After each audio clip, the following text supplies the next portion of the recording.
Good afternoon, everyone. Welcome to our 25th Annual Public Health Symposium. This year's topic is Climate Change, Science, Advocacy, and Action. We are so happy to be able to present this to everybody, and we're happy that we were able to accommodate this in this challenging time and being able to change from our annual in-person event to this live-streamed event.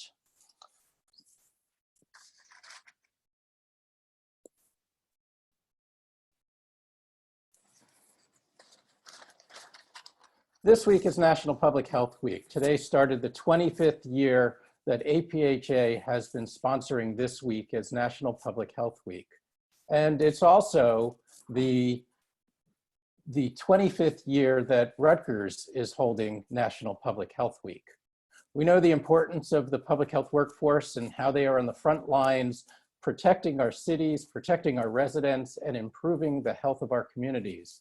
This year is especially challenging with the COVID-19 significantly impacting our public health workers. In honor of National Public Health Week, we salute our public health heroes. As we learn more about the pandemic, we need to listen to our public health officials. Science matters. Science helps save lives. And the science will let us know when we can go back to our regular schedules. In New Jersey, we're so fortunate to have hardworking and dedicated leaders from our local and state public health departments. And we recognize all of your work and are grateful for all that you do every day that keeps our community safe. So my name is Mitchell Rosen, and I'm the director of the Center for Public Health Workforce Development at Rutgers University. And as I said, this is National Public Health Week. And if any of you have been Googling anything today, they are honoring public health workers with their Google image today, and they're thanking our public health workforce, our researchers in the scientific community. So we thank you too. I want to say thank you to our speakers and our planners, especially to Colleen McKay-Wharton, who puts all the effort into making this public health symposium go. Thanks to Carl Donaldson and to the entire staff at our Center for Public Health Workforce Development. And again, I want to thank our speakers, who I'll introduce in a few minutes. There were a couple of poster presentations that were submitted. You can look at those on our website, and the URL is there. And you can check those out at any time. We are live streaming this on Facebook as well as through the Zoom app. We had such an amazing enrollment. We have over 500 people that enrolled for this webinar. So if you're watching us on Facebook, or if you're not watching us on Facebook on Zoom, you can live tweet at hashtag RUPHS2020. And don't forget to tag our center, the Rutgers School of Public Health, the Region 2 Public Health Training Center, and the NRDC and the Rutgers Climate Institute. At the end of the program, we'll have an evaluation. We'll put this slide up again at the end so you can use your camera to take the survey to let us know what you thought of the program today. So our objectives for today are: as a result of today's program, learners will self-report an increase in knowledge about the impact of climate change on human health, in particular on those in vulnerable populations, and then provide New Jersey-specific policies and activities that work to mitigate or reduce the impacts of climate change in our state. For the nurses, we have a disclosure statement that the sponsoring organization, speakers, and those involved in the planning of this activity have disclosed that they do not have any relevant financial interest or relationship with any manufacturer of commercial products or services discussed in this education activity. And accredited status does not imply endorsement by the HRET, the American Nurses Credentialing Center's COA, or the New Jersey State Nurses Association of any commercial products or services in conjunction with an activity. So here's our agenda today. We have Juanita Constible and Jeanne from Rutgers. I also want to say thanks to George DiFerdinando, who was scheduled to be on this webinar today, but couldn't join us because he's on the front lines dealing with the COVID situation. So Juanita Constible is going to talk about the best reason to act on climate change is our health. And Juanita started her career as a wildlife biologist. She turned to advocacy in 2007 after co-authoring Climate Change from Pole to Pole, Biology Investigations. The book, which is intended as a supplement for high school and college teachers, includes a chapter on heat-related mortality in people. Juanita is currently a senior advocate at the Natural Resources Defense Council, where she helps advance state and federal policies to cut carbon pollution and protects communities from present-day harms of climate disruption. And then after that, we have Jeanne going to talk about how New Jersey is tackling climate change. And Jeanne is the executive director of the Environmental Analysis and Communications Group at the Rutgers University Bloustein School of Planning and Public Policy. Jeanne leads applied research projects related to environmental sustainability and policy, health equity, and climate change. She works closely with state and local decision makers, communities, and non-governmental organizations to implement evidence-based best practices. Jeanne co-facilitates the New Jersey Climate Adaptation Alliance, a network of more than 40 diverse governmental, nonprofit, and business organizations focused on advancing sound climate change policy and programs in New Jersey. So at this point, I'm going to turn it over to Juanita. Please use the chat box for questions, or on Facebook, you can just type in your questions. We will respond to them at the end of the program after both of our speakers have had the opportunity to present. So, but you can type them in at any time, and we will get to as many as we can at the end of the program. And just as another reminder, our program will be recorded and posted on our YouTube channel. So now I'm going to turn it over to Juanita Constible. Hello, everyone. Thank you so much, Mitch, for that lovely introduction, and good afternoon to folks who are calling in, looks like from all over the country. I'm so delighted to have this chance to speak with you today. I want to start by echoing Mitch's gratitude for all the public health and health professionals who have been dealing with the COVID crisis over the last few weeks, directly or indirectly. This moment has really shone a bright light on the vital work that you do and how critical it is for the nation to have a well-staffed, well-prepared, and well-funded public health system. Also, kudos to all you students who are starting a career or will be starting a career in public health soon. We need you more than ever, and I so applaud you taking on this important challenge. So as Mitch mentioned, I'm with the Natural Resources Defense Council. I've been there for about 4.5 years and spend almost all my time on climate change and health, specifically federal policies that we need to keep people safe from climate disruption. The project I'm working on right now that I'm most excited about is a report that we'll be putting out soon about the health effects of climate change on workers and what we can do about it. So let's dive in. Just bear with me for a second as I get my slides started.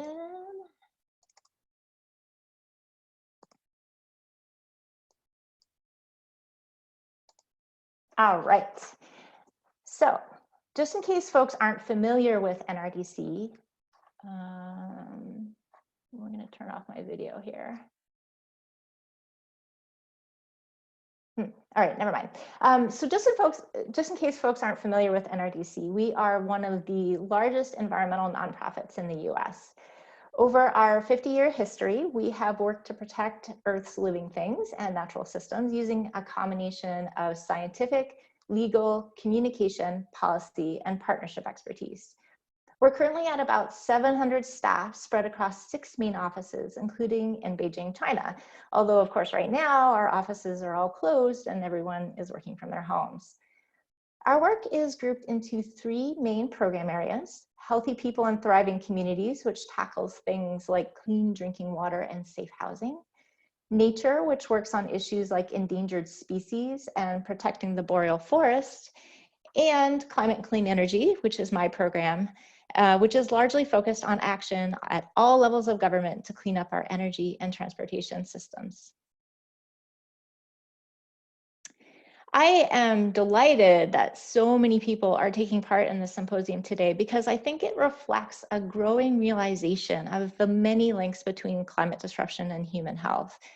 And there are a lot of different reasons for us to tackle the climate crisis. but I'm going to argue today that our health is far and away the most important reason.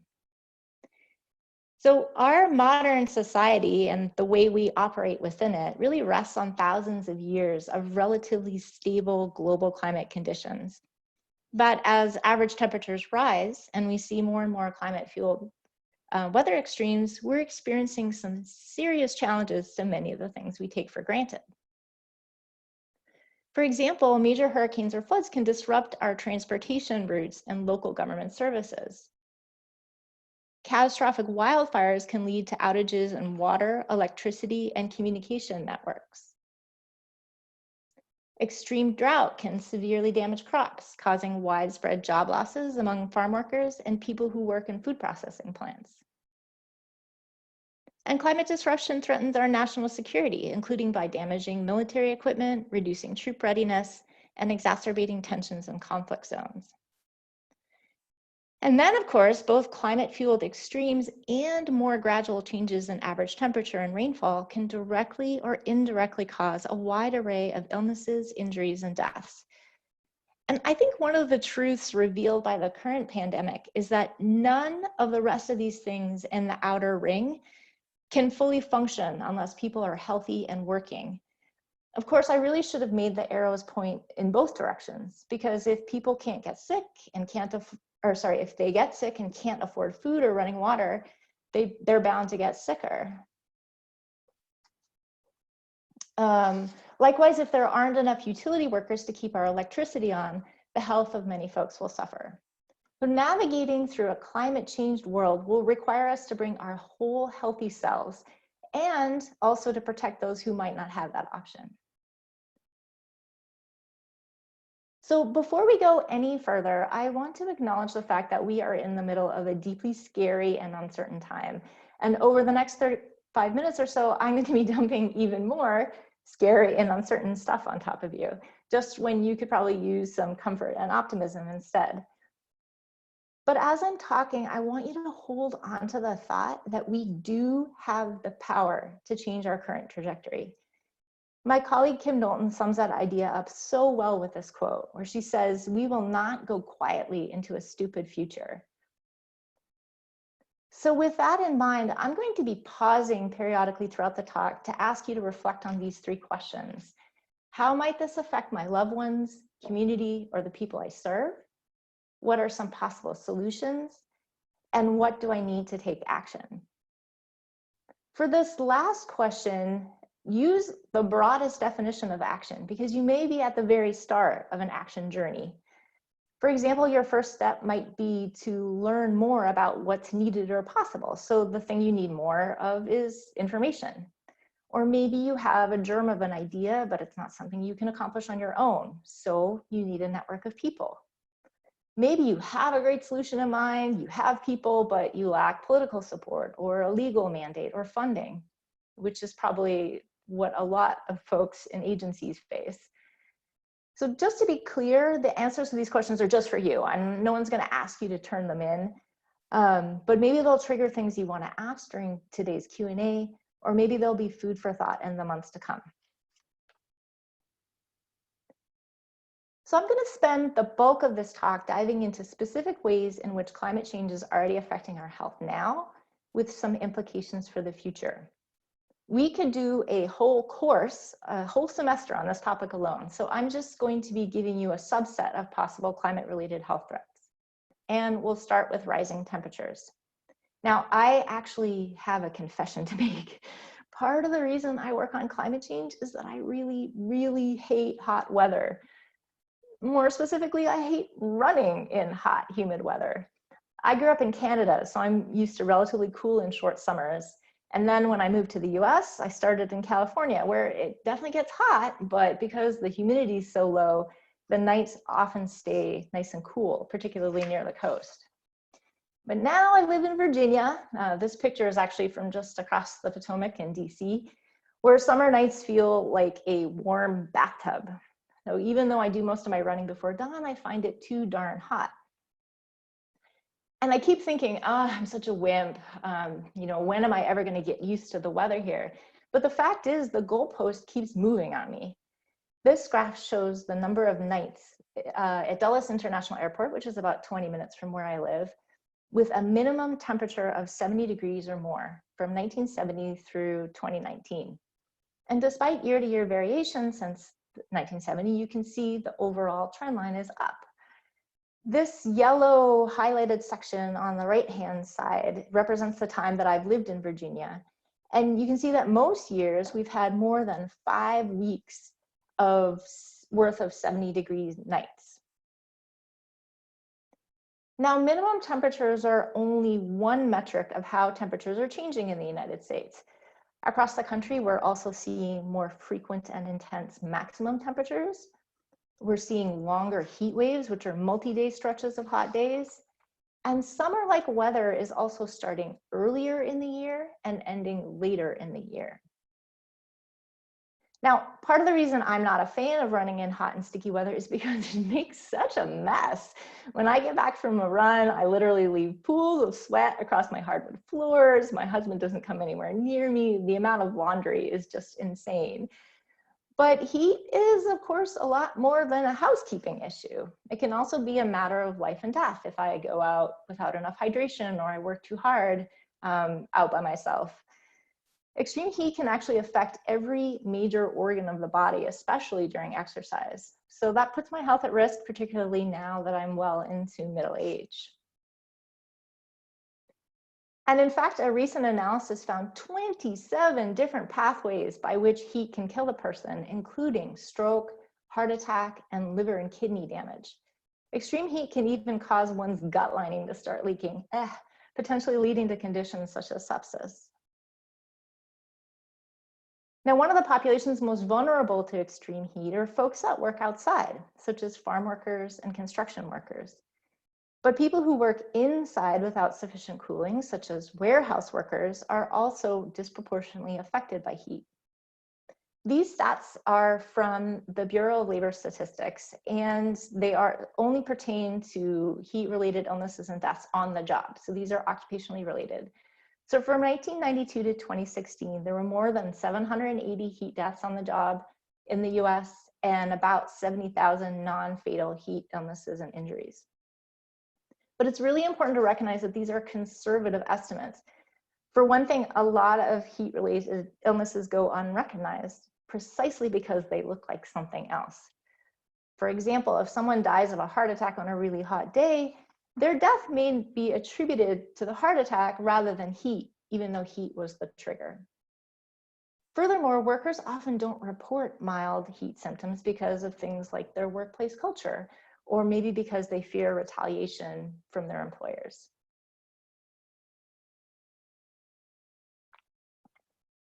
If climate change continues unchecked, we should expect more and more hours of each day to become unsafe for working outside or inside without air conditioning. This map shows regional projections by the US Environmental Protection Agency of lost labor hours associated with heat in the year 2050. And this isn't even economy-wide. It only includes part of a few sectors. So the biggest effects would be expected in the Southern Great Plains, the Midwest, and the Southeast. And that's partly because of population density and partly because of patterns of warming. And also in the Southeast, there's a lot of agriculture that's in particularly hot conditions like sugarcane growing. Now, there are several ways in which we might see the COVID-19 pandemic intersect with extreme heat this year, unless the virus turns out to be seasonal in nature, like I think a number of people are hoping. But I'll mention just a couple here. First, you've probably heard that COVID infections tend to have more severe effects in folks with pre-existing heart and lung conditions. Well, that's true for heat-related illnesses as well. So people with those pre-existing conditions are likely more susceptible to both. But even people with mild cases of coronavirus could find themselves in trouble if they can't stay cool this summer. Second, a lot of people in the US don't have air conditioning or cannot run it. That affordability issue is only going to deepen as people go weeks or months without work. In normal years, most US cities open free or low-cost emergency heat safety shelters. But if the pandemic is still raging when summer temperatures start spiking, and cities open fewer shelters, we may see an increase in heat-related deaths in people's homes. Now, as temperatures rise, we're also seeing pollen allergy seasons get more severe. And if you hear a little scratchiness in my throat, it's because our tree pollen is through the roof right now, and I am myself dealing with some allergies. Well, in a study of 17 long-term monitoring sites in the Northern Hemisphere, researchers found that increasing numbers of frost-free days were associated with a higher total pollen load, so more pollen in the air at a given time, and a longer pollen season. Well, that's bad news for the more than 24 million of us with hay fever or other seasonal allergies, but it's even worse news for folks with asthma. And that's because pollen is an asthma trigger. In an average year, grass and tree pollen send at least 30,000 people in the US to emergency rooms because of severe asthma attacks. And the more pollen in the air, the worse things get. Just a tiny increase in pollen concentration, so 10 grains of pollen per cubic meter, can lead to a small but important increase in the risk of allergy or asthma symptoms. There's actually a brand new paper out, I think it's only a month old, that suggests that pollen exposure could reduce immunity to respiratory viruses amongst folks that aren't even allergic to pollen. Now, the researchers weren't specifically testing COVID, but it's an interesting question as the pandemic coincides with what is already shaping up to be quite a robust pollen season in at least the northeastern US. Okay, so now we're gonna take 1 minute. You can stand up and stretch if you need to, but otherwise take a minute and reflect on these 3 questions with respect to heat and pollen, and I will come right back.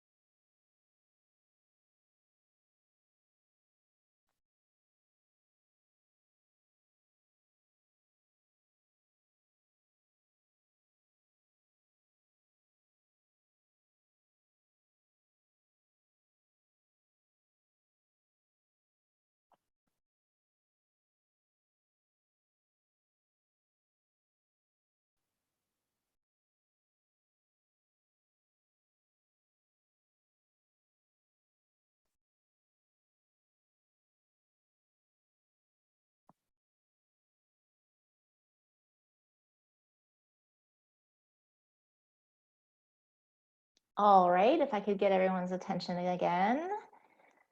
The next topic, whoops, sorry about that. The next topic we will be discussing is rainstorms and hurricanes and how climate change is making them wetter. So this graphic is from the 4th National Climate Assessment, which was released in late 2018 by the Trump administration.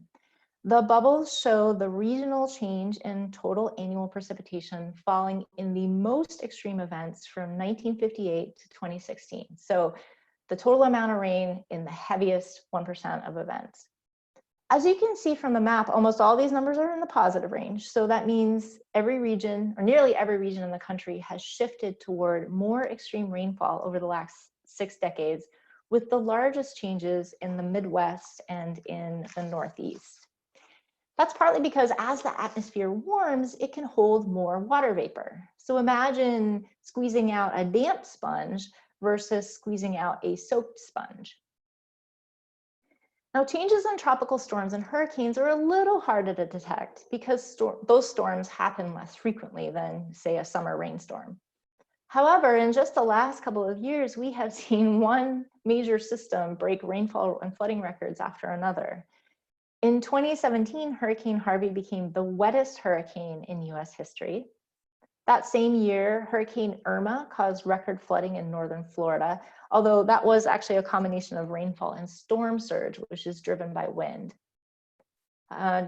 Just a few weeks later, Hurricane Maria set a maximum daily rainfall record over Puerto Rico. In 2018, North Carolina experienced its wettest hurricane on record when Florence rolled through. And then Tropical Storm Imelda didn't actually break records. It only came in at the 7th wettest tropical storm in the US and 4th wettest in Texas. But I wanted to include it because it's worth noting that this storm flooded many of the same areas in Texas that had got hit by Harvey just 2 years before. So the question is this: how many of these storms had their rainfall boosted by climate change? And it appears like the answer is all of them. Multiple studies done in the last couple of years point to a strong signal of human-caused climate change in the amount of rainfall that was dropped by these storms. Now, one of the potential consequences of heavy rain and flooding is waterborne illnesses, including from toxic algae, infectious diseases caused by bacteria and viruses, and exposure to gasoline, heavy metals, and other toxic materials from industrial sites or landfill. For example, this picture in the middle is of a poultry farm in North Carolina that flooded during Hurricane Florence. North Carolina's animal farming operations produce roughly 10 billion, that's billion with a B, pounds of manure every year. And much of that waste is stored in open pit lagoons. During Hurricane Florence, at least 100 hog lagoons sustained flood damage, releasing an unknown amount of manure into creeks, rivers, and even people's houses. That waste can carry E. coli, antibiotic-resistant strains of staph, and other pathogens. But I want to reinforce that you don't have to have a hurricane for water quality to be affected. Even strong rainstorms can do that. There's been work out of Ohio, Wisconsin, I believe out of North Carolina, that shows an increase in pediatric cases of GI disorders after just heavy summer rains. Flooding can also affect mental health and well-being in a myriad of ways. The loss of financial resources, jobs, homes, and loved ones can lead to issues ranging from short-lived anxiety and unhealthy coping behaviors to longer-term effects like severe depression, post-traumatic stress disorder, and suicidal thoughts. Anyone can experience mental health impacts from floods. However, children, older adults, pregnant and postpartum women, first responders, and people who are already living with mental illness are at particular risk. This picture here is from flooding caused by Hurricane Harvey. 10 months later, nearly a third of Texas Gulf Coast residents who were surveyed reported unhealthy coping behaviors, new prescription medication for a mental health issue, or other mental health consequences because of the hurricane. One thing I'd like to point out here is that a lot of the work that's done on mental health after major disasters is done in the year, maybe 18 months after storms, and longer term tracking is pretty rare. We've seen some interesting stuff come out of Katrina, which was, what, 15 years ago now? But this is an area that requires a lot more study and especially a lot more work on the best interventions to help keep people healthy. So one of the things that worries me most about COVID-19 is how it might overlap in time with major hurricanes or other climate and weather-related disasters. Again, we hope it's seasonal, and so maybe the worst of the pandemic will at least be on pause while we're dealing with the worst of our extreme weather situations over the summer, but I don't think we should count on that. Evacuation, flood fighting, storm cleanup, those activities typically put a lot of people in close quarters with one another. Furthermore, hospitals have generally improved their preparedness for extreme weather over the last 10 to 15 years, but it is not uncommon for hospitals to flood, sustain other major damage, or actually need to be evacuated during hurricanes. So the question is, how will our hospitals deal with evacuating ICU units full of critically ill COVID patients if we get a mashup between a flooding disaster and the pandemic? All right, on that cheery note, you get another minute now to reflect on these three questions as regards to floods and hurricanes.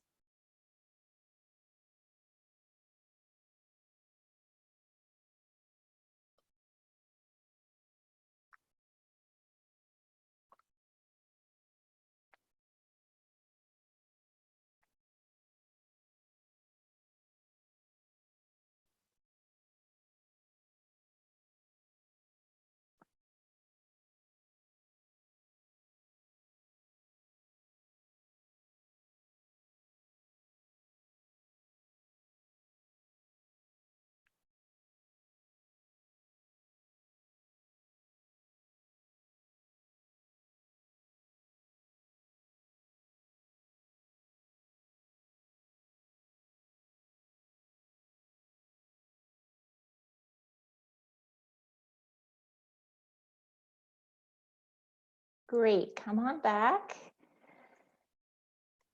So now I'm going to spend a few minutes talking about the immense economic costs of climate-related threats to our health.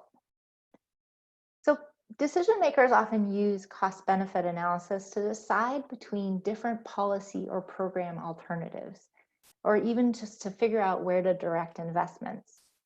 Ideally, these analyses assign a monetary value to all the direct and indirect outcomes, including health. But what we see is that at this stage, the health outcomes of climate change in particular rarely make it into the policy making picture. That's partly because just even the costs of health-related harms is not well understood. Without that information, decision makers may actually be underestimating the benefits of certain actions or failing to identify the populations that would benefit most. So last year, NRDC tried to get a better handle on the health costs of climate change by partnering with the University of California, San Francisco, to look at the health effects associated with events that can be reasonably expected to occur more frequently in the future under a changing climate. We selected 10 different events in 2012, which at the time was at the hottest year ever recorded in the US and had one major extreme weather disaster after another. So we looked at things like wildfires in Washington and Colorado, Hurricane Sandy in New Jersey and New York, and an outbreak of West Nile virus in Texas. We scoured the peer-reviewed literature and multiple databases to capture the fullest range of possible health costs we could, including deaths, ER visits and hospitalizations, visits to doctor's office and other healthcare clinics, home healthcare, prescription medications, and lost wages. And according to our estimates, all that together for those 10 events resulted in a cost of about $10 billion. 8.4 billion was mortality and 1.6 billion was morbidity. And I should point out that this is a central estimate. Happy to send the link around to the paper to anyone who wants it after this. The most expensive event that we looked at was Hurricane Sandy, rolling in at $3.1 billion in healthcare costs.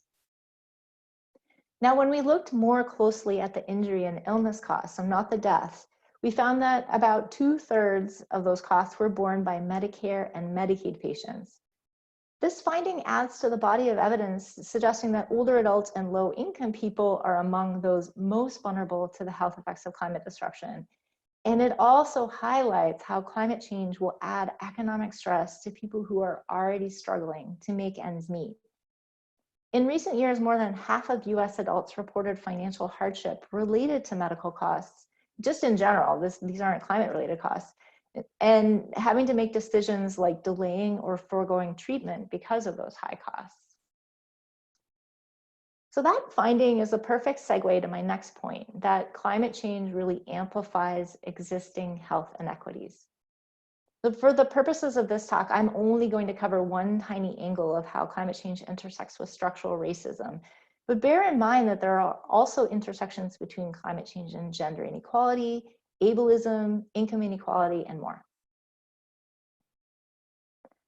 So in the early 1930s, Congress created a federal agency called the Home Owners Loan Corporation to help deal with the housing crisis coming out of the Great Depression.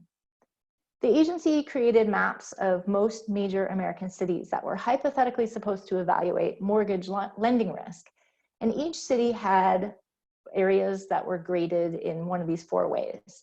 Best, colored in green, still desirable, colored in blue, definitely declining in yellow, and hazardous in red. This particular map is of Portland, Oregon, and you can see how the different colors tend to cluster together. And I do apologize for folks with color blindness. I recognize that these colors will be tough to distinguish, but I can't do much about what the homeowners corporation did. So the red areas are clustered along the river. You see the best green areas mostly in the southwest and a few sort of one little enclave in the northeast, yellow across much of the map. Now, the government typically used primarily used race and ethnicity to come up with these 4 grades.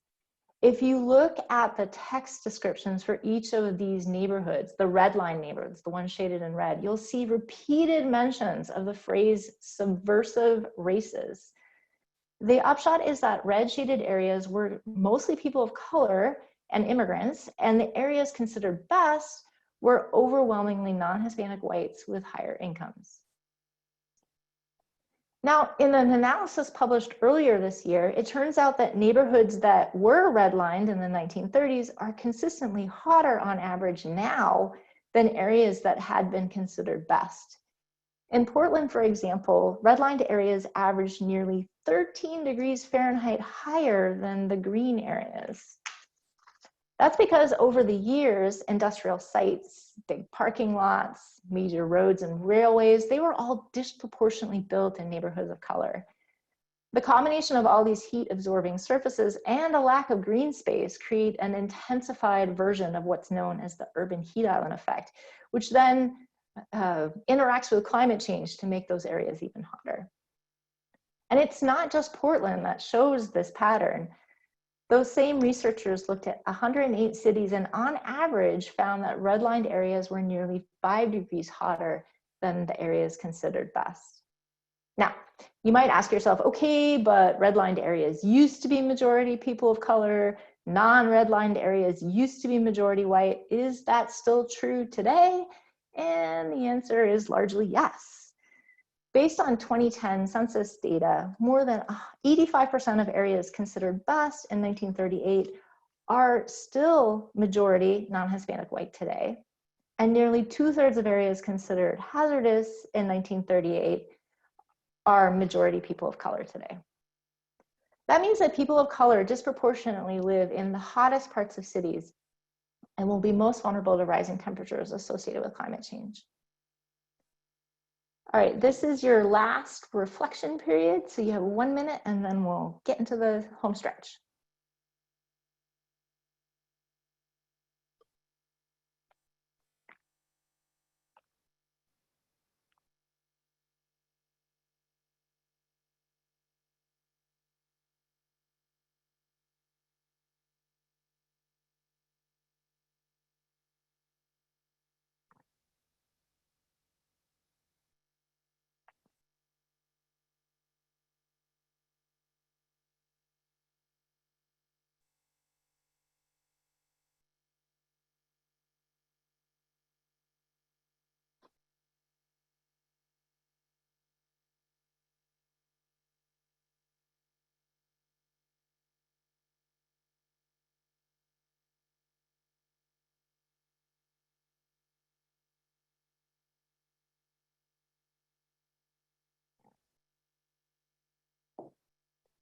All right, come on back.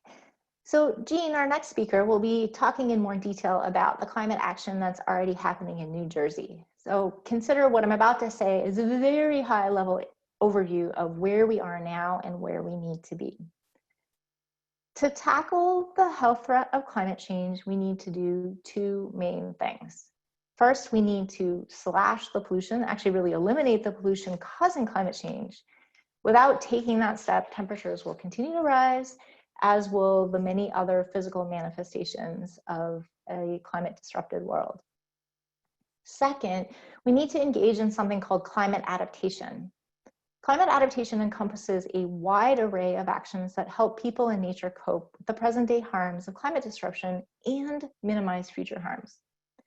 Now, you may have people tell you that we need to put all our eggs in the pollution reduction basket, or that it's too late to cut pollution and so we should invest everything in adaptation. And neither of those is correct. We are so far beyond the point of choosing between one of these 2 courses, and we simply must do both. That's partly because the 2 courses of action operate on different timescales. It's true that eliminating fossil fuel pollution will help improve our air and water quality now by reducing things like soot and mercury. However, most of the benefits of reducing carbon pollution will be felt in the future. And as we've talked about today, climate change is already hurting people now. So climate adaptation is about helping people cope with their present reality But it's also about preparing for future changes that are locked into our climate system, no matter how quickly we can reduce pollution that's causing climate change.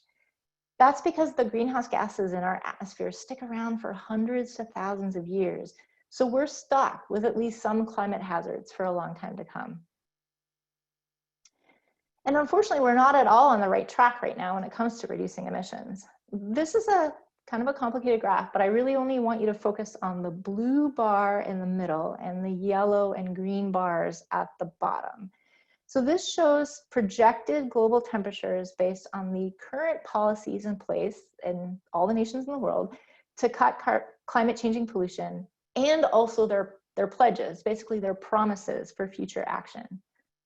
Under the International Paris Agreement, the world agreed to keep global temperature rise this century well below 2 degrees Celsius above pre-industrial levels, and to do everything possible to limit that to even to 1.5 degrees Celsius. So those trajectories are at the bottom of the graph there. But if you look at that blue bar in the middle, the one that's labeled current policies, we're more on track for over 2 degrees Celsius increase by 2100. And even that might be a little too optimistic, given that the US has started to withdraw from the Paris Agreement. We are still the second largest climate polluter in the world. The current pandemic also seems to be creating a slowdown in the clean energy and energy efficiency industry, even while we're seeing emissions really go on pause as everyone huddles at home. At the same time, we're just not seeing the kind of investment we need in climate and health adaptation. This slide is some of the key findings from a survey by the World Health Organization of 101 countries. And just half of those surveyed countries report some kind of national climate and health adaptation strategy. But just 18% of those countries that actually have a strategy report that they're actually engaged in high levels of implementation. But this is not a time to despair. No matter how hard everything seems, every ton of pollution matters, every 1/10 of a degree of warming matters, and every action taken to protect public health from climate change matters. We do not have to choose the worst possible case for ourselves. And in fact, we have the power to create a much better future.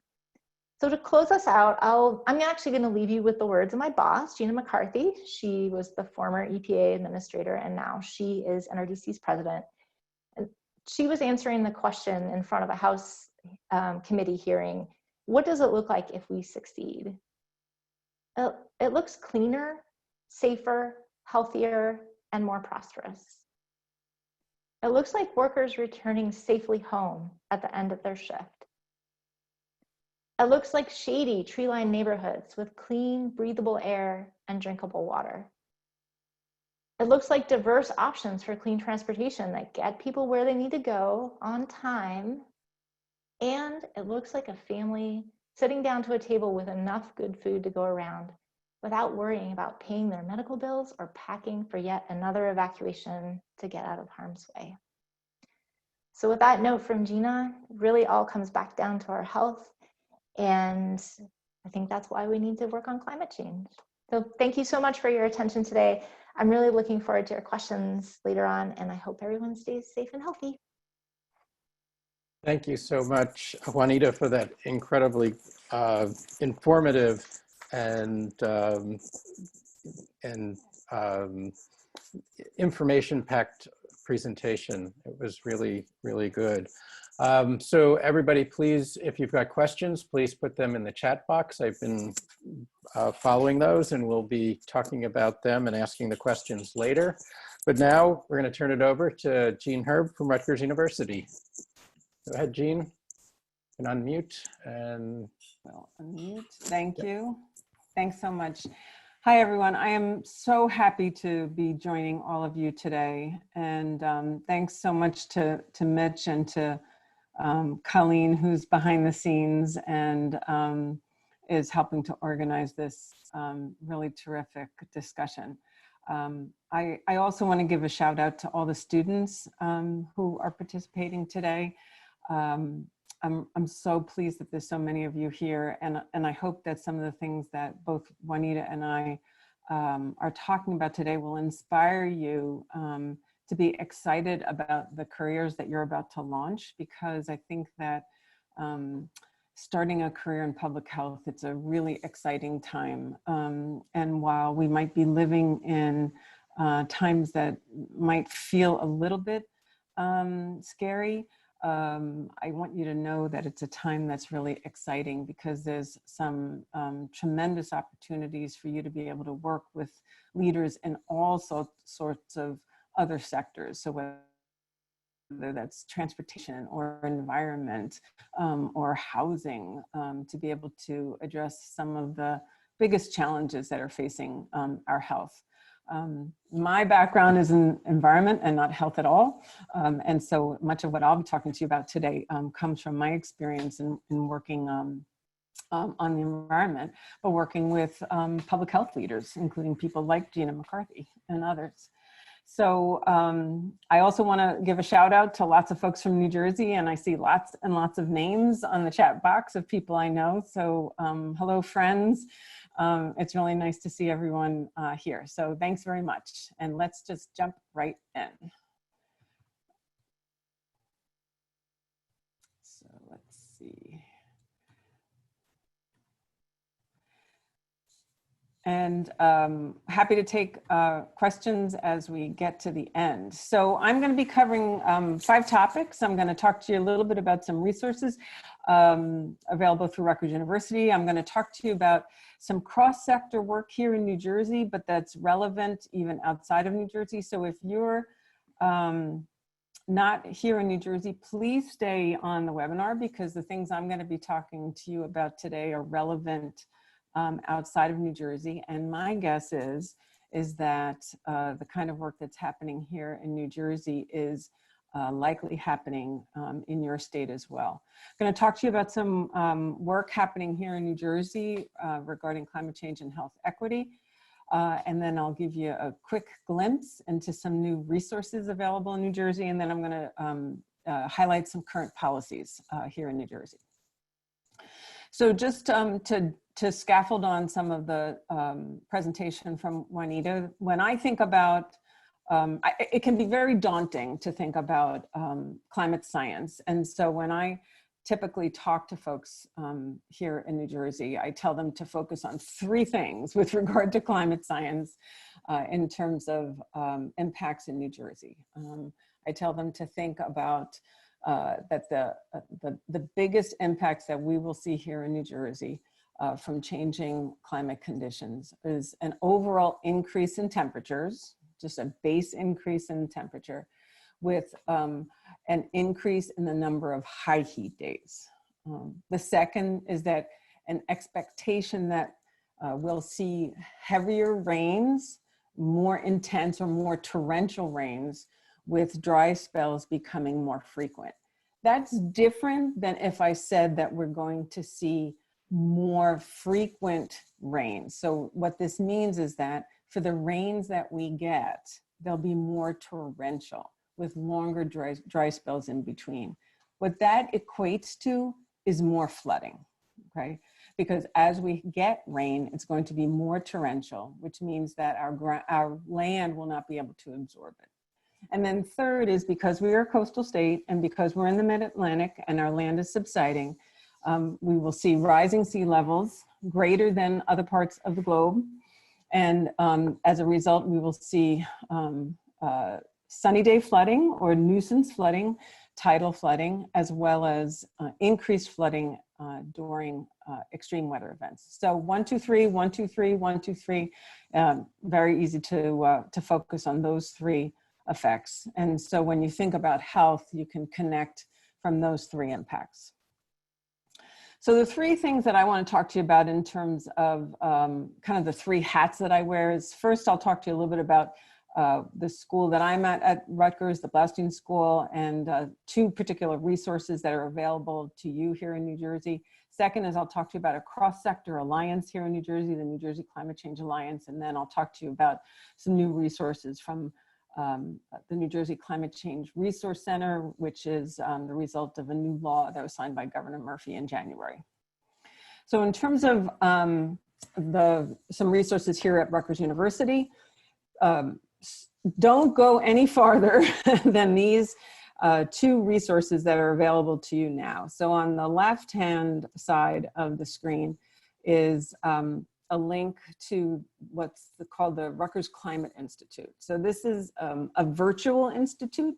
This is an institute that is across the university, and it is the entire university, which is 3 campuses, and all aspects of the university. So whether we're talking about the School of Social Work, or we're talking about the School of Public Health, or we're talking about climate scientists, or we're talking about the School of Engineering, various faculty, staff, and students are affiliated with the Rutgers Climate Institute.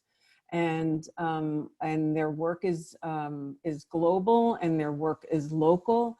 And you can have access to the work through the website. And there's work that is associated with the Rutgers Climate Institute that's publicly available, and is, you know, just very important work that is available to anyone who wants to access the site. And so 2 examples is in 2013, faculty through the Climate Institute did what we refer to as the state of the climate for New Jersey, and sort of looked at historic trends and projections in New Jersey in terms of the state's climate.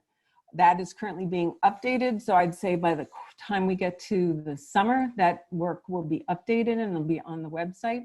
There'll also be kind of a publicly accessible version of that. So that's something that's a real resource to citizens here in New Jersey.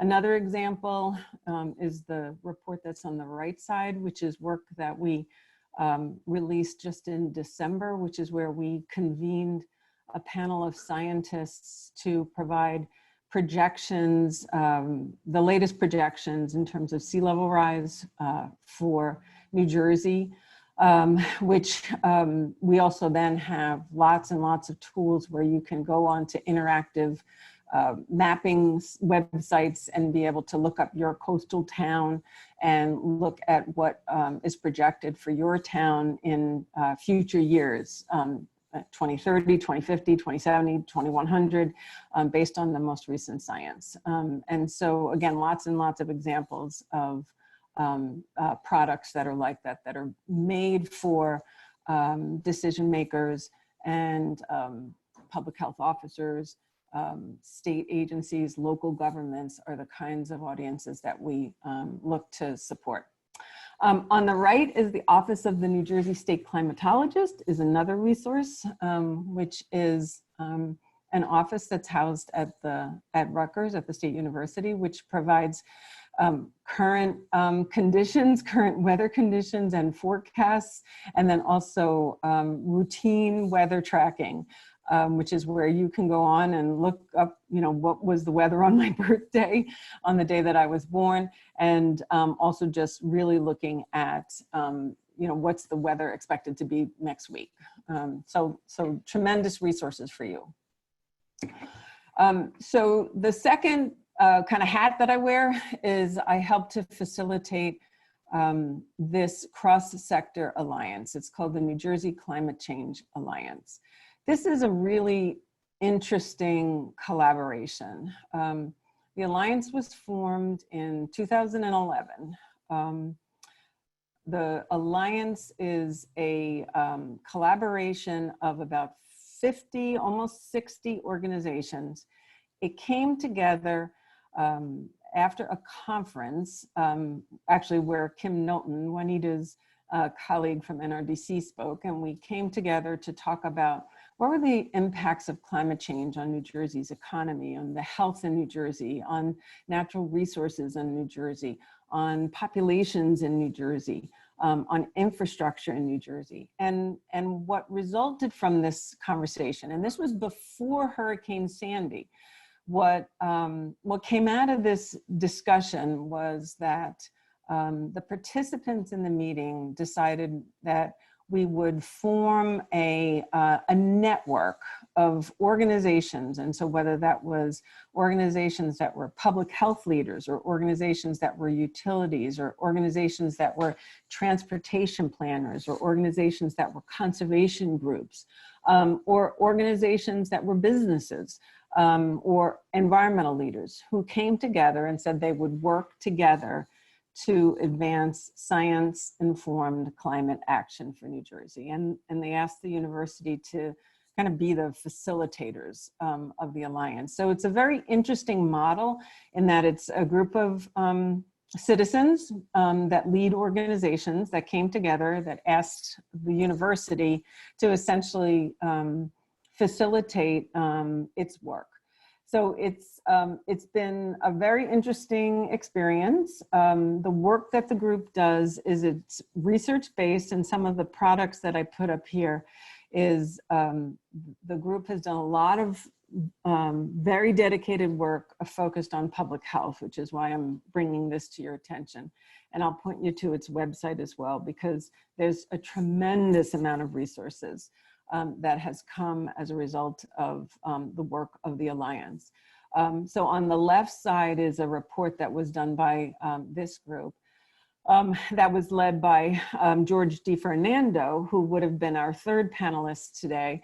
And what we did here was we engaged public health leaders in New Jersey and talked to them about what are some of the impacts of climate change on public health, and what does the public health community in New Jersey need to be able to really address impacts of climate change in New Jersey. And we offered some input on what it is that New Jerseyans, what are some of the biggest impacts in New Jersey, and what does the public health community need?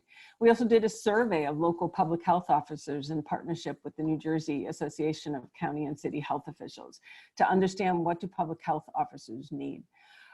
We've done a lot of data analysis to respond to one of the comments that Juanita made, to where we looked at who are the vulnerable populations in New Jersey. And we've actually done a lot of mapping to identify where do vulnerable populations reside in New Jersey, and who are the populations that are most vulnerable. And we've been able to identify that in New Jersey, particularly with regard to relationship of vulnerable populations in flood-prone areas, we can identify exactly where those populations reside, not just with regard to vulnerable populations in current areas that flood, but by taking that Rutgers science in identifying areas that in future years, 2050, 2070, we can identify where populations that are vulnerable reside in terms of future areas that are expected to flood. In addition, what the Alliance has done, and that picture of that handsome fellow is actually George DiFernando, who would have been our third panelist here. And what the Alliance also did was we participated with the Centers for Disease Control and undertook what CDC's program involves. The CDC program is called BRACE, which is the Building Resilience Against Climate Effects program. So BRACE is the Centers for Disease Control program that involves work with 17 states. New Jersey is not a participant in the program, but our Alliance decided that even though the state wasn't participating in the program, the Alliance would participate in the program. And so what the Alliance did was it followed all the Centers for Disease Control guidance and undertook the first step in this BRACE framework. And that first step, so if you look in the top left corner, that number 1 is where you forecast climate impacts. And so the report on the right is the New Jersey Climate and Health Profile Report. And in that report, what we were able to do is we were able to take a lot of the Rutgers climate science in terms of what is it that we can see the future climate projections are for New Jersey, along with demographic data in the state. And we could start to project what is it that we think the kind of climate impacts are going to be here in New Jersey, and what can we expect the health impacts to be? Juanita's already walked you through those, and we could really focus on what are the kinds of impacts that we can expect here in New Jersey. We have not been able here to be able to move along the next steps in the BRACE framework, but I will talk to you a little bit about some of our next steps in terms of the work of the Alliance. But before I do that, let me just walk you through the next steps in the BRACE framework, which is after you undertake this first step where you do a climate and health profile report, where you kind of qualitatively identify what you think the biggest health impacts are in your state. You do a much more quantitative projection of disease burden. And from there, you identify what your biggest public health interventions should be. And then that's when you start to develop a statewide climate adaptation plan. And that's something that Juanita talked about, where she looked at which countries and which states actually have climate and health adaptation plans. And from there, you continue to do sort of continuous improvement. In addition to that, we've had a couple different public health workshops. I will mention one very recent one in a minute. And then we've done a lot of outreach and education. So that picture of George D. Fernando is actually a video that I'm not going to play right now, but I'll point you to the website where you can be able to access it. And these are things that we've worked really closely with many of our partners on. George actually represents the local Board of Health Association, and I mentioned that we worked also very closely. George is co-chair of the Alliance's Public Health Committee is David Henry, who represents the New Jersey Association of County and City Health Officials.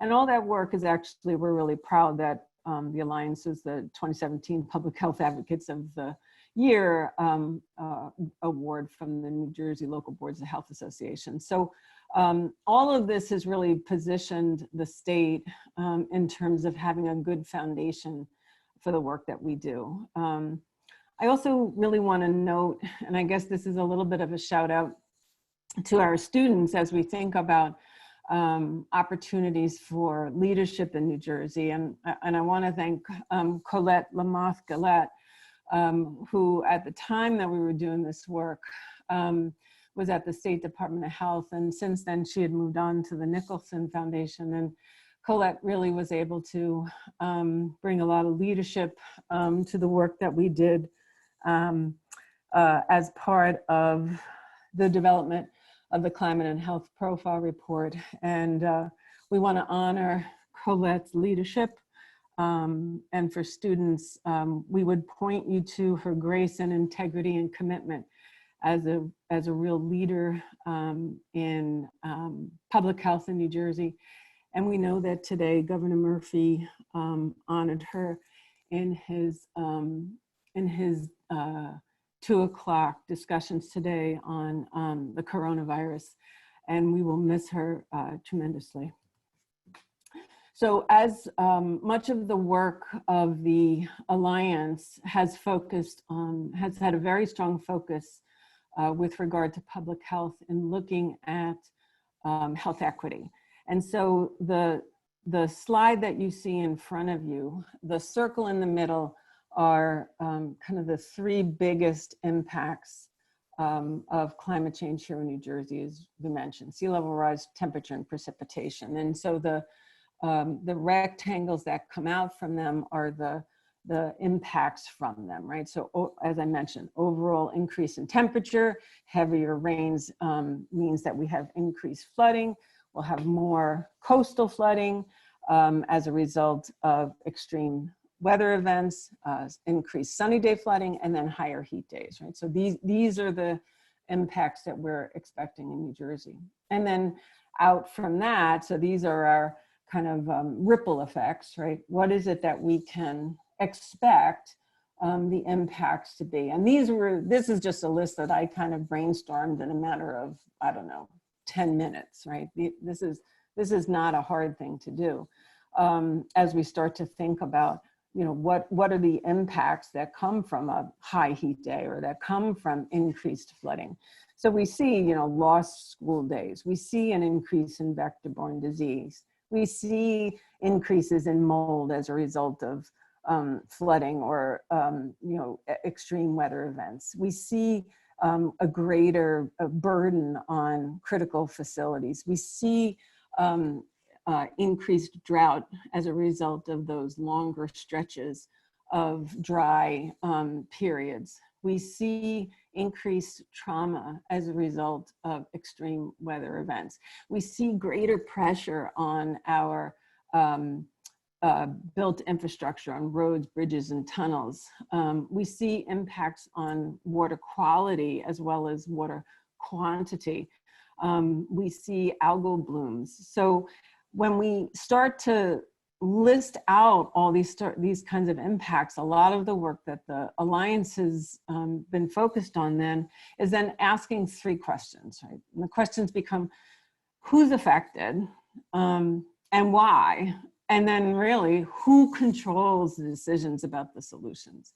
And when we look, and this is particularly the case in a highly urbanized state like New Jersey. So when we think about who's affected is when we start to really appreciate the concepts of social vulnerability and appreciating that the populations that are most vulnerable are the populations that are vulnerable not because of any fault of their own, but are vulnerable because of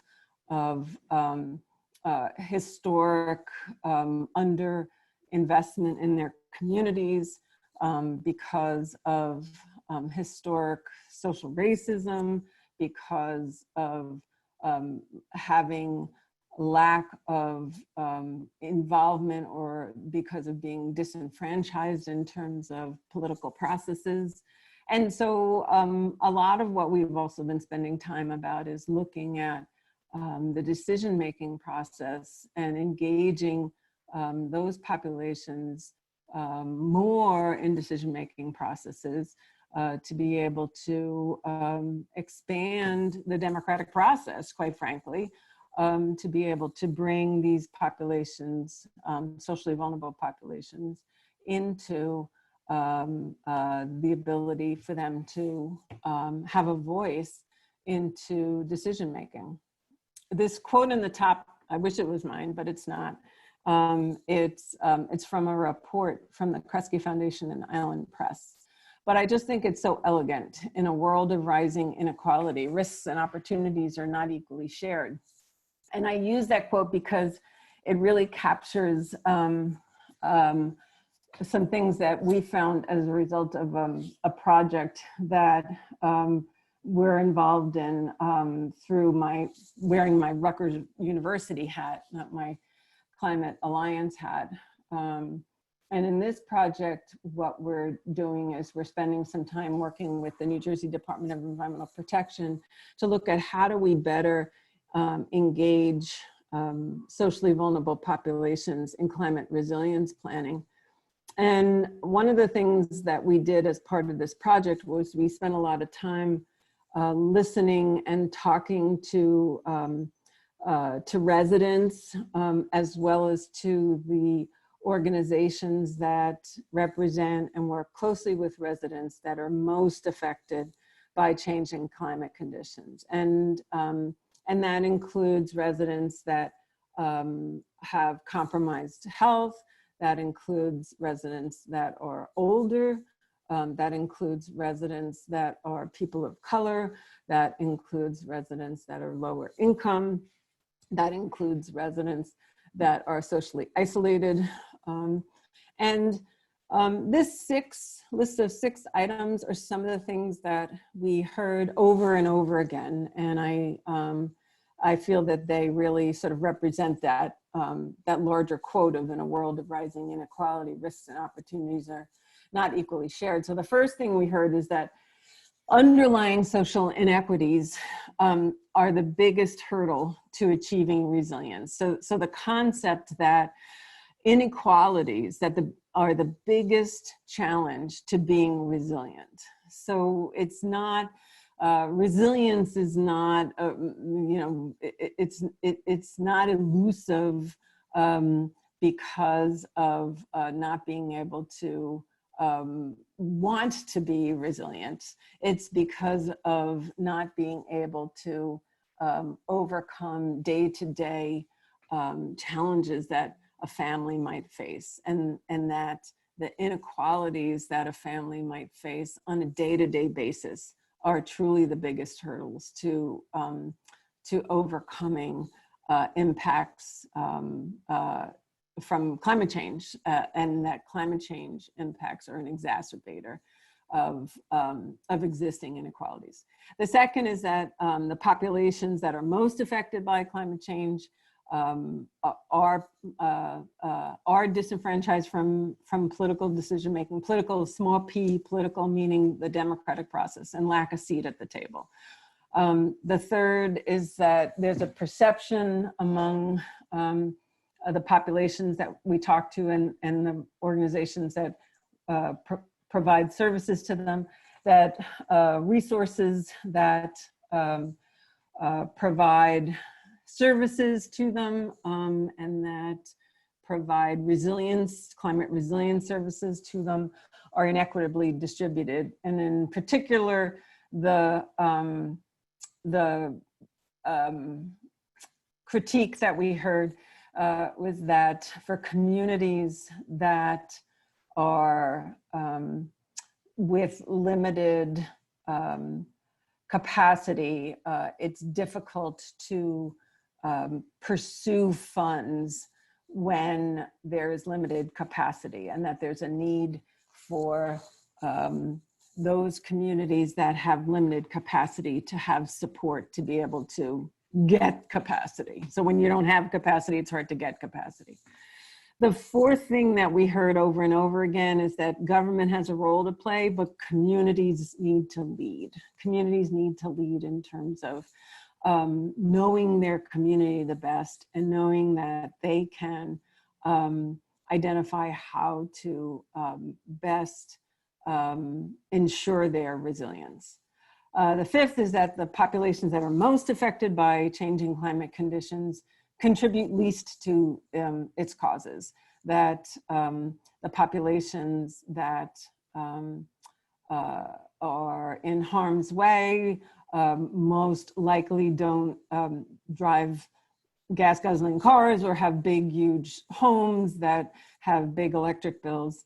And so it's a little ironic, at least what we heard, that they are the most affected by changing climate conditions. And we also heard this sense that the concept that bringing more seats to the table, that just increasing participation by involving more socially vulnerable populations in processes that resilience processes, it doesn't let the rest of us off the hook. And that we all have a role to play, and that we all have a responsibility to make sure that our efforts to build resilient, healthy communities, we must ensure that those efforts address the needs of populations that are most vulnerable. So what does this have to do with health, you're asking? What we've also heard is that those inequities that we see, particularly with regard to resilience, typically translates into health inequities. And that we know that, and all of you know, as people who work on health or have an interest in health or who are studying health, we know that health equity is the concept that everyone has the fair and just opportunity to live a life that is as healthy as possible. And that means removing obstacles, whether those obstacles are poverty or discrimination, or lack of access to a job or quality housing or a safe environment. All those upfront, those social, those economic, those physical determinants of health. And so what we hear and have heard over and over again is that to be able to build healthy, resilient, climate-friendly communities means addressing these social determinants, these physical determinants, these economic determinants of health. Addressing these upfront determinants of health goes hand in hand with building climate smart, resilient communities. And that's a message that we heard loud and clear as part of the Climate Change Alliance's most recent convening on health, which was done in partnership with the New Jersey Society for Public Health Education, which is the summary report on the left side of the screen. So this was done just in this past June of 2019. So the topic of the convening was building capacity to address impacts of climate change on health inequities in New Jersey. And in this particular convening, we invited about 60 leaders, thought leaders from New Jersey, from the world of public health, from health systems, from other worlds as well, from people who think about environment, from people who think about community development, such as like housing, from people who think about social justice, from people who think about environment/climate. So it was a really interesting convening of people who come from different kind of walks of life to come together and talk about this sort of intersection of different things. And what's good news, great news, is this little quote here, which sounds very much like something that was in Juanita's slides, right? This to me is such a happy outcome, which is comes directly from that report, that summary report. So this is one of the things that the group, one of the consensus statements from the group, which is that intersecting climate change and health equity goals generates synergistic outcomes that creates a society that's not only healthier, but it's more resilient, it's more environmentally sustainable, and it's a society that is just, a society in which opportunity is available to all and risks are equally shared. You know, so that's great news. That's not just good news. So what also came out of that is a set of next steps. And so this is the work that the Climate Change Alliance is focused on next. And so I mentioned that George DeFernando and David Henry co-chair the Alliance's committee. And so if you're in New Jersey and you want to participate in the New Jersey Climate Change Alliance, this is what the work group will be focused on when we all come back to some place of normal. So there's 11, I'll go through these quickly, but so there's kind of 11 areas that the June 24th convening pointed to as areas of next step. And I'm going to walk through them quickly, but I think they're important for you to see how this interesting convening of different minds kind of came together to identify areas of focus. And for you who are students, I think it's interesting for you to see this is where this interesting convening of people came together and said, this is the future. This is what we need to be focusing on.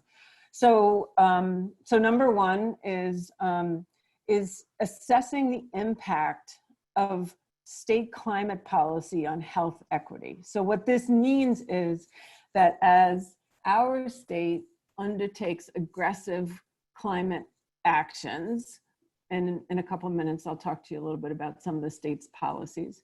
So as our state undertakes aggressive climate actions, I'll call them the group, the June 24th group wanted to see those actions assess what the impact would be on health equity. And so what they said was that one way to do that would be to use the tool of health impact assessment. And so this is one where there's a little check mark because, woo, we did that. Hooray, woo, we did that one.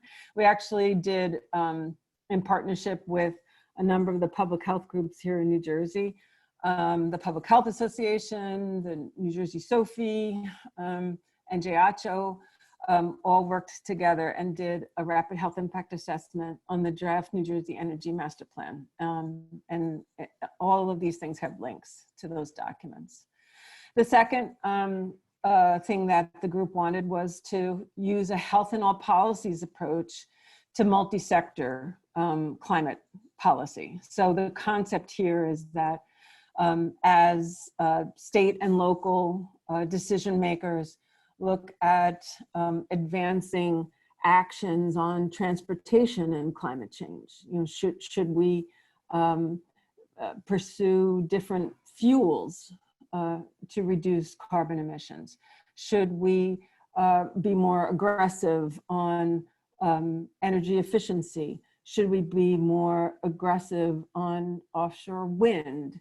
You know, whichever the policies are, what this group wanted to pursue was that those approaches should all think about health as part of it. That as we think about wind or solar or fuels, we should think about how does that intersect with health. 3 is that as we think about planning for health, so now we're looking at it from the health angle, as we plan for health, we should be thinking about climate change. So as we're doing our state health improvement plan, as we're doing our county health improvement plans, we should be thinking about what the future climate looks like. Because as we learned from Juanita's talk, the future in terms of the climate is going to be very different. And if we're planning for our health for 10 years from now, we need to understand that as the climate changes, so does our health. And so these plans need to reflect the changes in the climate and how our health will change as a result of it, particularly for the most vulnerable populations. 4, we should build partnerships with clinicians in order to do a couple things. 1, activate support for climate policy so that medical professionals can advance support for climate policy, recognize the increased disease burden on their patients, highlight that climate change is an exacerbator of social determinants of health.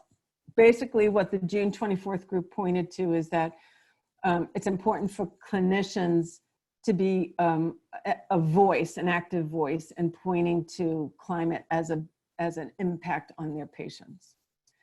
5, that health systems also need to plan for the impact that climate change has on patients. So not only do state and local governments need to plan for how climate change affects health, but health systems need to, as part of community health needs assessments, need to plan for how climate affects health.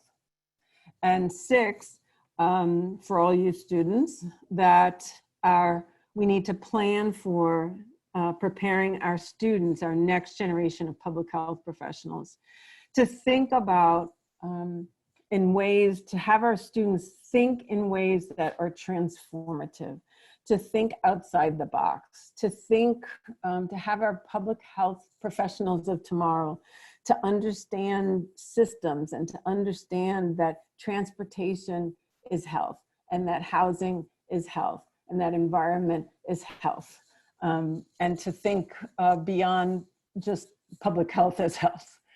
7, that we should all work together to strengthen the voice of New Jersey's public health community, and that the public health community should have a big seat at the table in moving climate change policy. 8, that the benefits of climate change programs in New Jersey should be most directed to the populations and communities that are most affected by climate change. 9, that climate change action at the state and local level should be coordinated between agencies. So for example, the health departments should be not only have a seat at the table, but should be intersected with transportation and with housing agencies and with environmental agencies and other agencies, and that work should be coordinated. 10, that there should be best practices developed so that there can be transferable best practices that many others can use. And 11, there should be lots of demonstration projects because right now there's lots of well-intentioned decision makers and everyone's just not quite sure where to start. So those are 11 great ideas on moving forward, and this is the work that the Climate Alliance hopes to focus on. The third thing I told you I was going to mention in terms of the work of the climate change of Rutgers. So in January, Governor Murphy signed a law creating a climate change resource center, the New Jersey Climate Change Resource Center, and it's housed at Rutgers. The purpose of this center is to support the use of impartial and actionable science to advance government, public, private, and non-governmental work to adapt and mitigate and prepare for changing climate conditions. Several other states have similar resource centers like this, and the concept is that climate change is so broad and so deep in how it affects every aspect of our lives and our communities, and it's so much more than just what one little government agency can handle, and that there's a reason to bring in the resources of academic institutions to help support work of decision makers, whether that's state government, local government, but also community-based organizations and businesses. And health officers. So this work includes research, supporting decision makers, outreach and educational work, working with other academic institutions, and building partnerships with leaders to help them use science to implement their policies and programs. So we're only several months into implementing this. This is not just a Rutgers thing. This is intended to be partnerships with other academic institutions. And so my shout out today is if you were at an academic institution here in New Jersey, please reach out to me because we do really want to partner with the other schools of public health here in New Jersey. And my email will be at the end of this slideshow. So we really do want to reach out to the other schools here in New Jersey.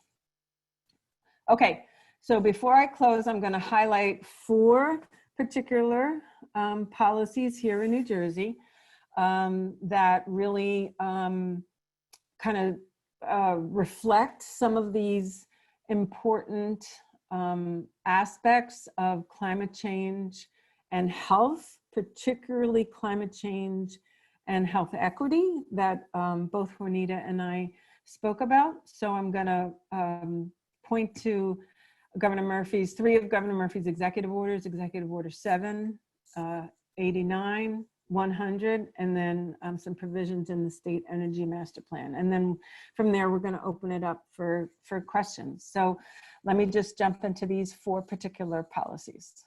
Okay. So Governor Murphy's Executive Order 7, which was which he signed in 2018, is the executive order in which the governor directs the State Department of Environmental Protection to take all measures necessary to rejoin the Regional Greenhouse Gas Initiative, which is called RGGI, Regional Greenhouse Gas Initiative. So RGGI is, I'm going to try to not be too wonky here. RGGI is a program of depending on how you count, we'll say 9 to 10 states in the Northeast and Mid-Atlantic, in which electric power generating units, power plants, trade carbon emissions, carbon dioxide emissions, and lower carbon dioxide emissions among the states through an auction and reduce those emissions. New Jersey had participated in RGGI originally, and then during the previous governor had pulled out of this, this regional program. And Governor Murphy, through executive order, redirected the State Department of Environmental Protection to undergo rulemaking to rejoin. And as part of his executive order, he also directed that as when the state underwent its rulemaking to rejoin RGGI, that the dollars that would be generated through the RGGI auction that would come to New Jersey, that those dollars particularly be earmarked to go to communities that are disproportionately impacted by environmental degradation and climate change, to alleviate impacts on human health and the environment. So if you look on the right side of my slide, I picked out 2 of the whereases that were in the governor's executive order.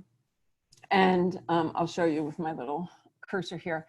So you can see where the governor highlights a couple particular, oops, sorry, let me go back there. A couple of things where the governor really highlights in his executive order, the undeniable effects of climate change, the disproportionately impact economically disadvantaged communities, and that the governor also highlights that he gives consideration to environmental justice concerns in siting facilities and making appropriate investments in protecting disadvantaged communities. He also here in the second whereas says that whereas minority and low-income communities are disproportionately affected by climate change, including health effects of higher temperatures and increasing air pollution and displacement of low-lying neighborhoods from sea level rise and flooding. So in these 2 whereases, there are other whereases, I just picked these 2 out. The governor's recognizing the disproportionate impact of climate change on, in one case, environmental justice communities, and in the second case, on neighborhoods, on particular neighborhoods of, that communities that are disproportionately affected and by air pollution and lower income communities. And so his result is a direction to rejoin this particular program and direct the financial benefits from the program to those populations that he recognizes suffer from health impacts as a result of those climate inequities. Okay, so that's Executive Order 7, and that program has since happened. So the state has rejoined this program and has undertaken rulemaking following the governor's directive. Okay, so that's Executive Order 7. Now let's move on to Executive Order 89, which was signed in October of 2019. So under Executive Order 89, the governor appoints a chief resilience officer, and then he directs that the chief resilience officer prepare a science report on climate change. It creates an interagency council, state council of state agencies on climate change, and directs agencies to coordinate their climate change policies, and has those agencies provide support to local government, and directs the chief resilience officer to develop a statewide climate resilience plan for the state of New Jersey. So those are the actions that the executive order requires. Then if you look over on the right, again, see my cursor, then there's 2 whereases I would point you to. So whereas New Jersey is vulnerable to the impacts of sea level rise, increased flooding, and other aspects of climate change, with potentially disastrous consequences for public health and safety. And then whereas minority and low-income communities are disproportionately affected by climate change, including by health effects of higher temperatures, increased air pollution, and the displacement of coastal and low-lying neighborhoods from sea level rise and flooding. So again, so the governor's recognizing in Executive Order 89 that there's significant public health impacts from climate change.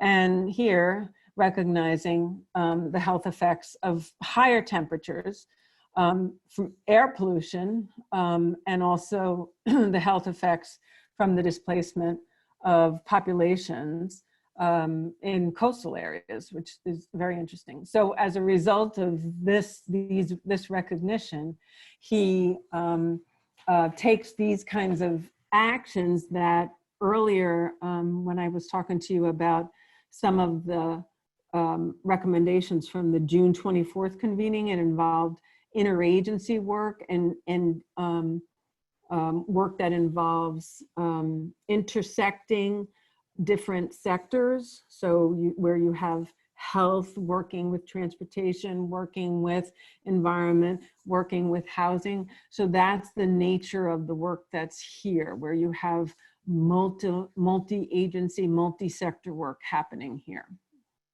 Okay, so that's Executive Order 89. All right, two more. So Executive Order 100, which was signed just in January of this year. So under Executive Order 100, the governor directs that the State Department of Environmental Protection integrate climate change into environmental permitting requirements, which includes land use, water supply, stormwater, wastewater. And then also it directs the State Department of Environmental Protection to undertake rulemaking to measure and monitor greenhouse gas emissions from different sources that produce greenhouse gas emissions. So the whereas is in this executive order that I'll point you to is that whereas New Jersey is especially vulnerable to impacts of sea level rise, increased flooding, and numerous other adverse impacts with potentially disastrous consequences for public health and safety. And whereas minority and low-income communities are disproportionately affected by climate change, including health effects of higher temperatures and increased air pollution, displacement of coastal and low-lying neighborhoods from sea level rise and flooding. So we see that this is the same language that we saw just before, but we see that the actions now are very different, right? So that the actions are very much regulatory in terms of taking what was before about directing agencies to kind of work together in cross-sector ways. And in this case is really directing, regulatory programs to direct actions on the part of permit applicants. So where you might have a business coming in to get a permit application, now you're directing them to have to be thinking about climate change. All right, and then finally,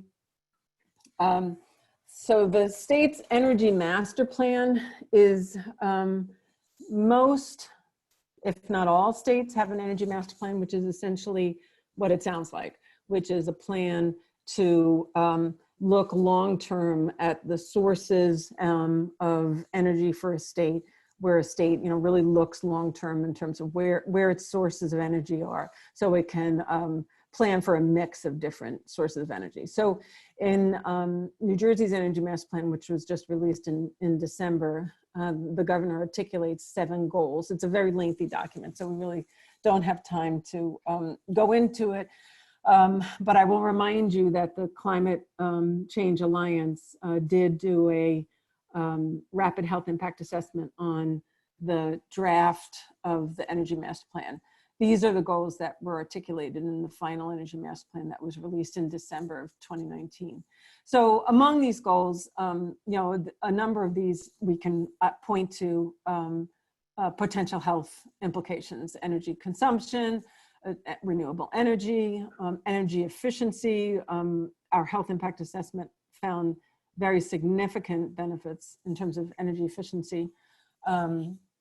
This is where we can talk about things like the heat or eat dilemma, right? So if we can spend less money on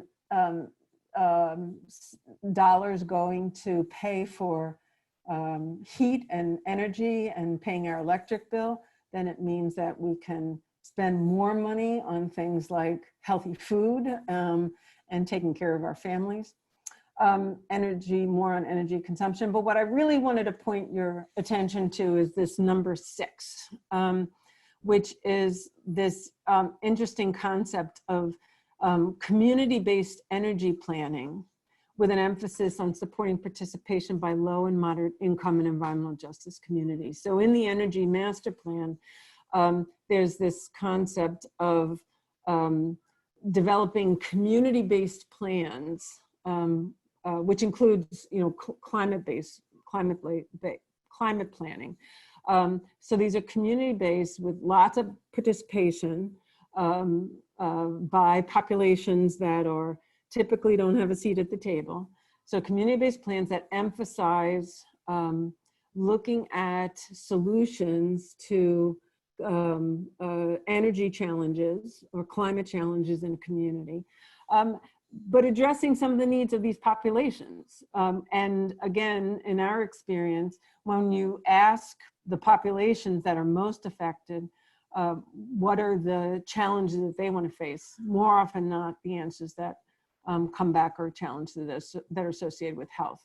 And another work that we've done when we've looked at some of this community-based climate or energy work, and this I can talk to you offline from another study we did, the work is very much health-based. And there's examples of that in Houston and Illinois and California and Massachusetts. So happy to point you to those things. So those are just 4 quick examples of some, really interesting things happening in New Jersey that I think, point to some examples of where some of those concepts of climate and health, and climate in particular and health equity are coming through.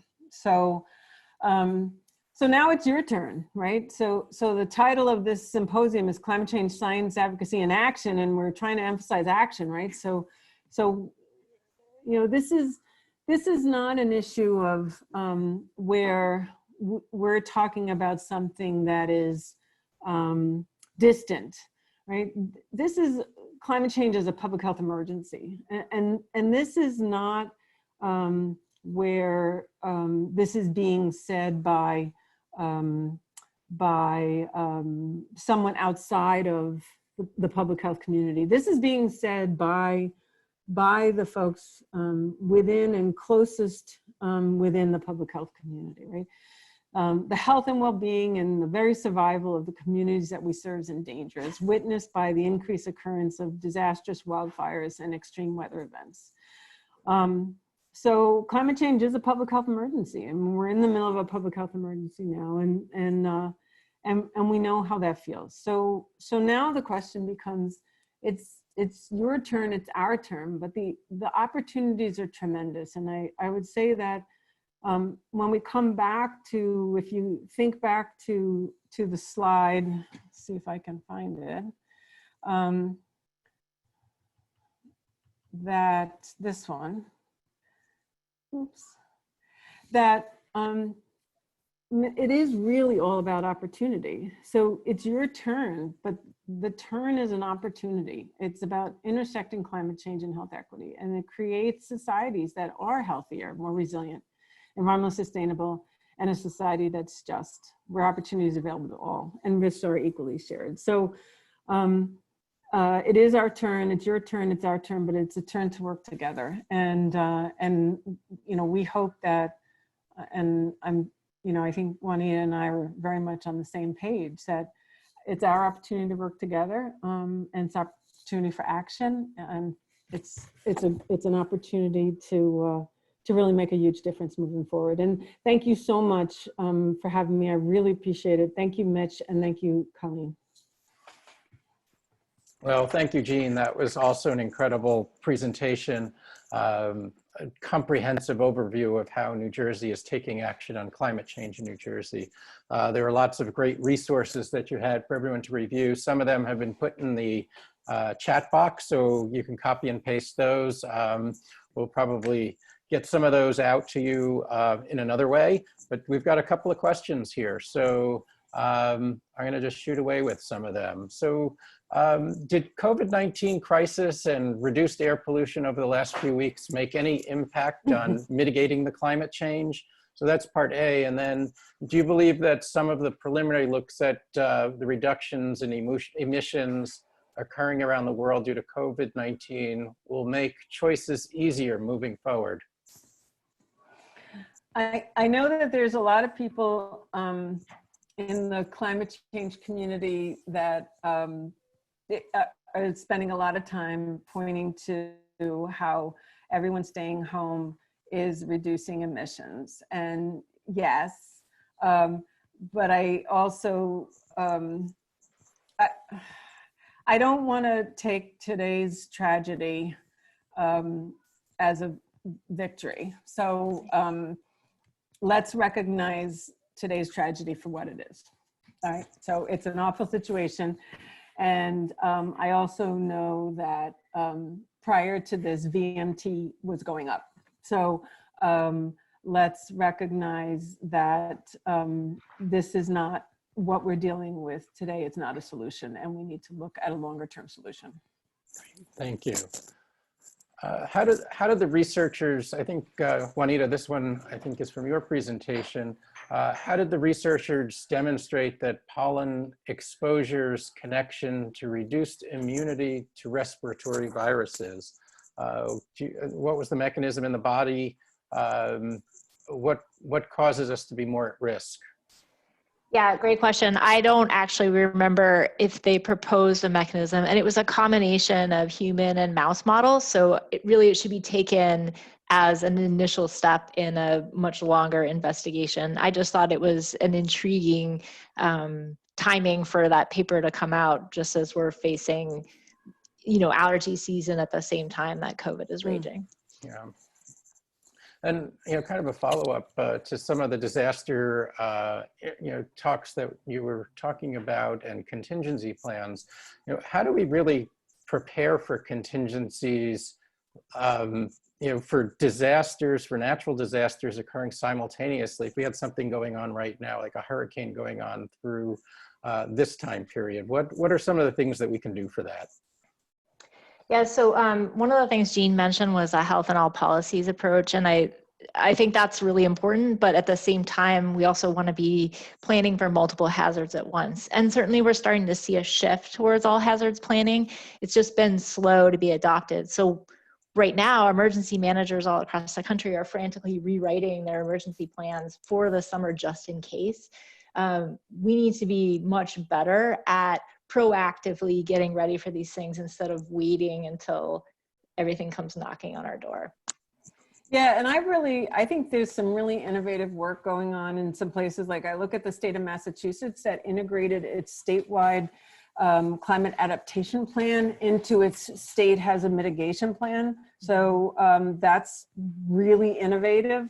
I am really excited that here in New Jersey, FEMA and the State Office of Emergency Management and Middlesex County, which is the host county for the main campus of Rutgers University, is working with us and our little center to partner to update Middlesex County hazard mitigation plan in a way that also will build resilience into the county's hazard mitigation plan, and also to have a really strong focus on looking at future climate conditions, as well as looking at the most vulnerable populations. So I think there's a lot more thinking in that direction, and it's really exciting.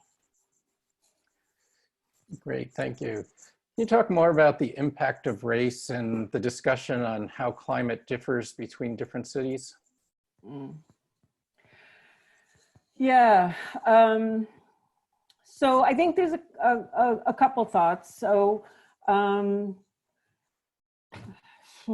that's hard to decide where to begin. So all right, so there's in the climate world, the word mitigation refers to emissions reduction, and the word resilience is about or adaptation is about addressing or building preparedness to changing climate conditions. And Juanita, kind of talked about how we need to deal with both, right? Because the emissions that are in the atmosphere now are going to be there for 100 or more years. And so even if we were to reduce emissions, the impact in the atmosphere is there, and we need to be able to prepare for changes. Both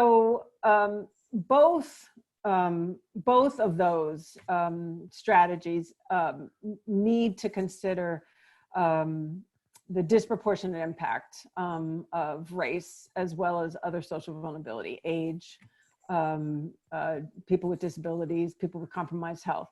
But on the question of race, we can certainly see that that race has been a tremendous factor, both with regard to emissions as well as to resilience. Juanita talked about issues in terms of redlining. What we've certainly heard from populations here in New Jersey is in terms of resilience is think about if you're in a community, if you're a person of color and you're in a community that is flood prone and you need to relocate. And then now all of a sudden you are challenged to relocate, and it's that much harder for you to have to find a place to move, because it's that much harder for you to have to resettle because of racism. Like that's just your day-to-day life, right?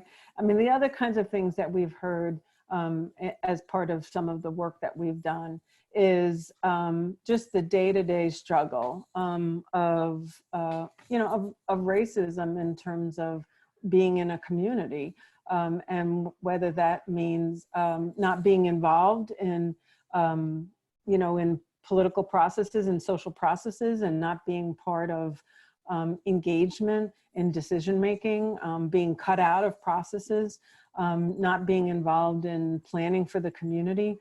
Not being aware of the decisions that are made, whether that's hazard mitigation decisions. We've certainly heard a lot after Hurricane Sandy about impacts in communities such as Newark, and where people could not, had limited English proficiency, and where they felt that the service providers were coming in and couldn't speak their language. Just on and on, lots of different stories. Thanks. Juanita, do you have anything to add to that? Yeah, I'll just add one really specific example that I heard recently that stuck with me. There's this group called Resilience Force, which is trying to help lift up stories of workers that have been basically going around the country trying to help communities rebuild after disasters. And the guy I was talking to spoke specifically about counties in Florida that were hit by Hurricane Michael, and how, all these Latino day laborers were coming in to help rebuild, and the mostly white community did not welcome them. So Resilience Force has been trying to create these community dialogues to help bring these disparate groups together to try and recognize that we are all part of one team here, and that these people are doing incredibly dangerous, difficult, often not well paid work to build everyone back. So I think there's a lot of layers to this that point to a much larger conversation that needs to be had. Yeah, there was, after Harvey, I went down to Texas to do some training around, for day laborers, and about respiratory protection and being safe during the gutting and mucking of the houses, and the disparities between the workers and the neighborhoods I was in was just enormous, and it really makes you think about the different types of people and how these disasters impact different people differently. So a question about where the US stands in terms of the implementation of climate strategies versus our neighbors across the globe. Juanita, do you want to give us your thoughts on that? Sure. So one thing you might have heard said in the public sphere is that the US has reduced more emissions than any other country, and that's not entirely true. We definitely have made significant reductions, but we've started to see those reductions level out over the last couple of years, or even go up a little bit. And when we look at future projections, the story is even less good. There's a bunch of different groups that are tracking and projecting what might happen with US emissions that, as you might imagine, depend on the assumptions being used.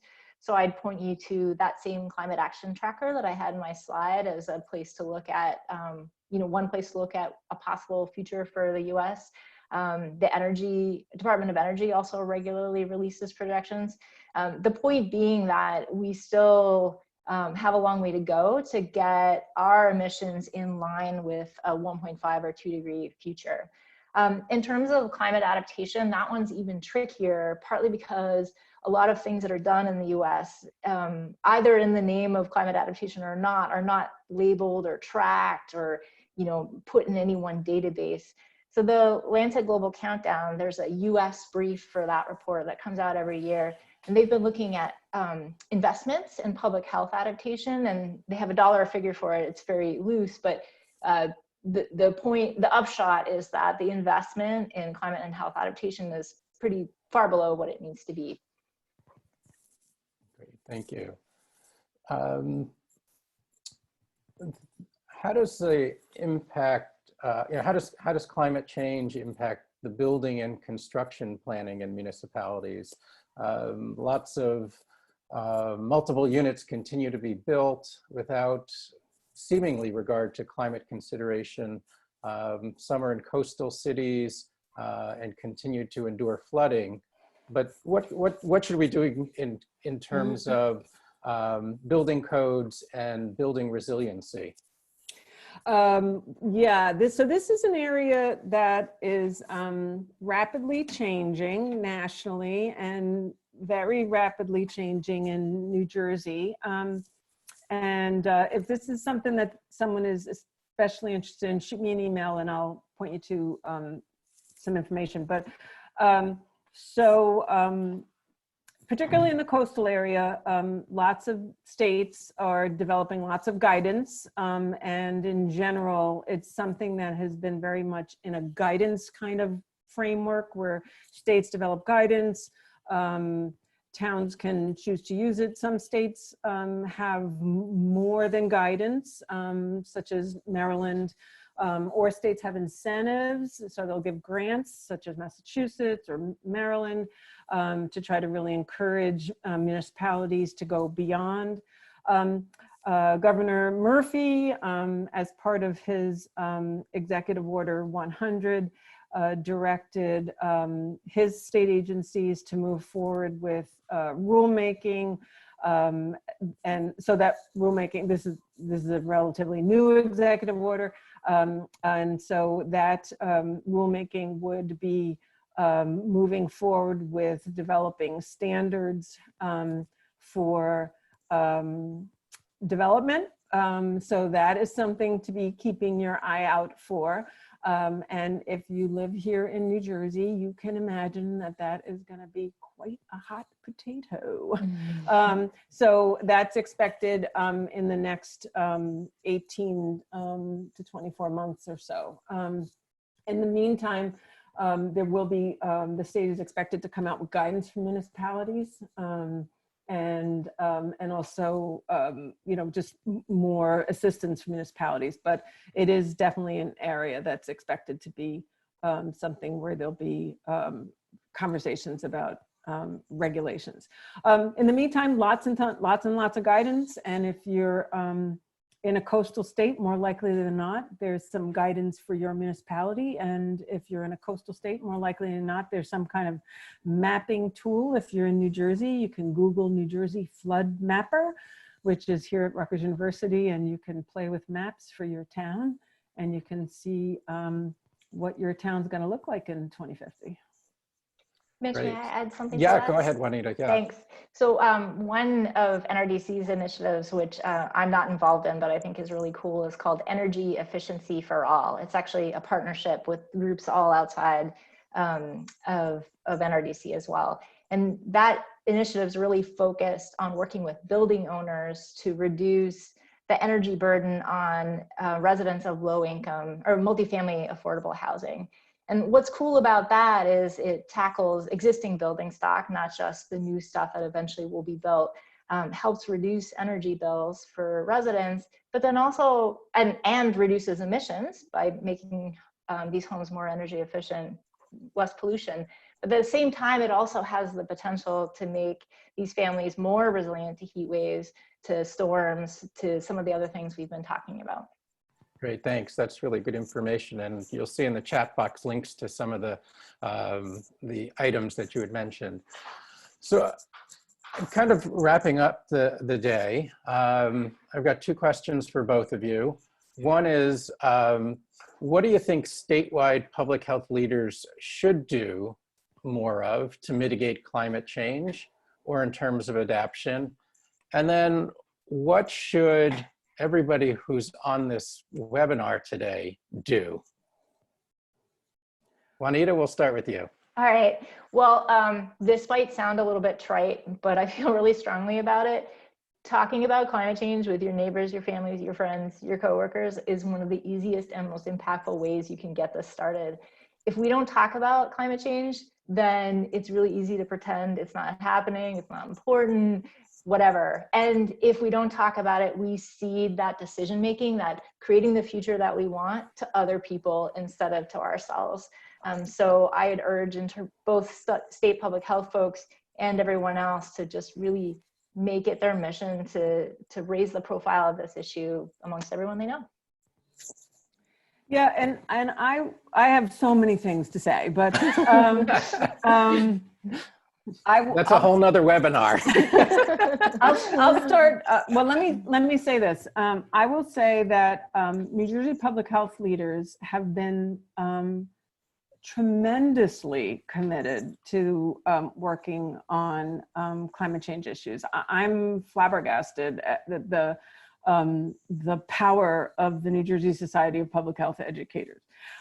They have been on climate change issues tremendously. The New Jersey Local Boards of Health Association, the New Jersey Association of County City Health Officials, the Public Health Association in New Jersey. I mean, they're working, New Jersey FACE, I mean, just tremendous, the work that they've done. And so I would say, for anyone who's from New Jersey who is on this webinar, join one of those organizations, join all of those organizations, and then you will be working on climate change because your association's working on it and they're doing a great job. I will say I'm going to make a commitment myself because I had planned to join New Jersey Sophie at the holidays and I forgot to do it. So I see Linda Brown, I see you on here. I forgot. I'm sorry. I'll do it. I promise. Because just doing such great work. And I would say what I wish those groups could do is I wish that they could, they're just so understaffed, under-resourced, because I wish they could have a bigger,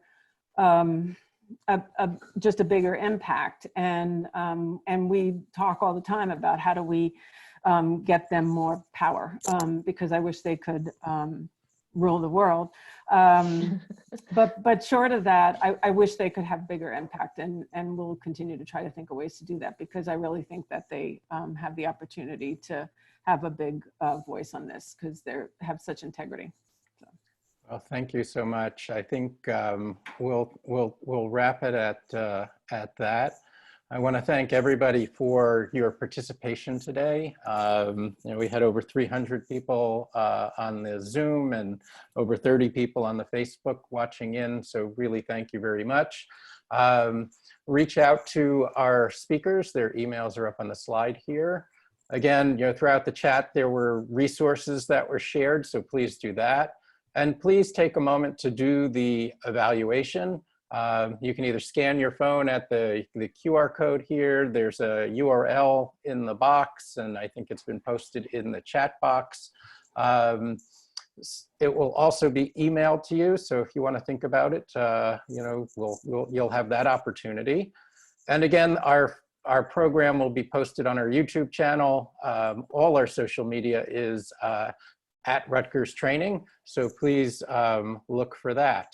So I want to thank Jeanne and Juanita for their excellent presentations today, and engaging in the conversations we had and looking at ways that we could better work on climate action, climate change, and making our community safer for everybody. So thank you both and have a good day. Thank you. Thanks. Take care. Be safe. Be healthy. Bye.